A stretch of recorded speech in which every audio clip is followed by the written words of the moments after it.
Sa pagdinig ng Committee on Dangerous Drugs na pinamumunuan ni Chairperson Jonathan Keith Flores, binuksan ang ikalawang bahagi ng investigasyon sa nasabat na 2.7 billion pesos na halaga ng shabu sa Port of Manila noong January 15, 2025. Lumabas sa investigasyon na una nang nagbabala ang National Bureau of Investigation sa Philippine Drug Enforcement Agency at Bureau of Customs tungkol sa parating na kontrabandong mula sa Pakistan. Ayon sa mga ahensya, nagpulong sila upang magpatupad sana ng controlled delivery, subalit hindi ito natuloy matapos igiit ng Bureau of Customs na dapat may presensya ng broker sa pag-iinspeksyon ng container. Ayon kay Representative Flores, dahil sa kinailangang ipaalam sa broker na wala na ang elemento ng sorpresa, kaya hindi na naging epektibo ang controlled delivery.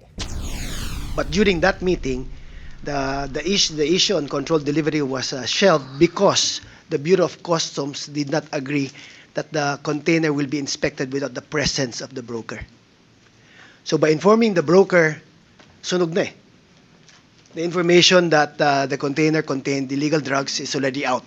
So it's useless to do the controlled delivery. And that's what we're trying to find out now, kung ano ang better procedure. No? Hinimok ng mga mambabatas na imbitahan ang consignee upang mas mapalawak pa ang investigasyon sa naturang kaso ng shabu. Samantala, iginiit ni Representative Jervil Jinky Beatrix Luistro na dapat nang i-review ang charter ng Bureau of Customs dahil sa mga umano'y loopholes sa ahensya.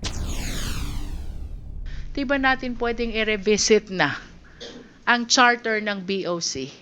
Because it seems to us na ang daming loopholes eh. We have a lot of agencies addressing our problems on illegal drugs. Of course, BOC should also take part because this is also illegal importation. Para sa totoong balita sa Bagong Pilipinas, Jap Regala, Congress News.